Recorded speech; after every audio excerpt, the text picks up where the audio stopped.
Alors, le personnage principal s'appelle Joseph Matt. C'est un homme qui est torturé depuis 3 jours dans une cave du vieil Alger. On est en 61, au moment des événements d'Algérie. Et il sait qu'irrémédiablement, il va être exécuté à la fin de son interrogatoire. Et il a eu, au cours des périodes de plus ou moins calmes, des temps morts, si je puis dire, il a eu l'occasion de passer sa vie en revue, de chercher dans ses souvenirs, de voir des flashs, tous les personnages qu'il avait connus, et il en a connu beaucoup. Et donc c'est l'occasion aussi de faire surtout le bilan de sa vie. Alors le roman s'appelle Le Bon Camp.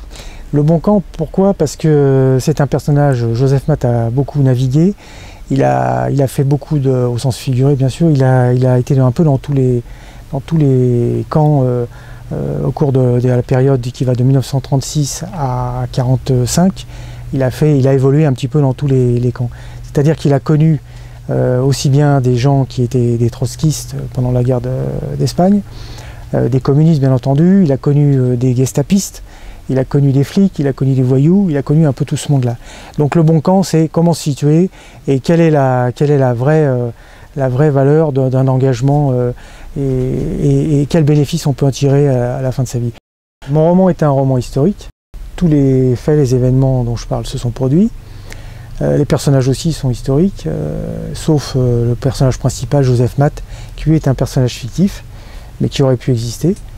C'est un personnage qui me sert de fil conducteur pour rapprocher un peu plus près les autres personnages à travers les événements, à travers les époques, et de façon plus vivante, de voir un peu l'envers du décor, de façon plus humaine, parce que je me suis aperçu au cours des recherches que j'ai effectuées sur le sujet que la version officielle était loin de correspondre à la réalité des personnages.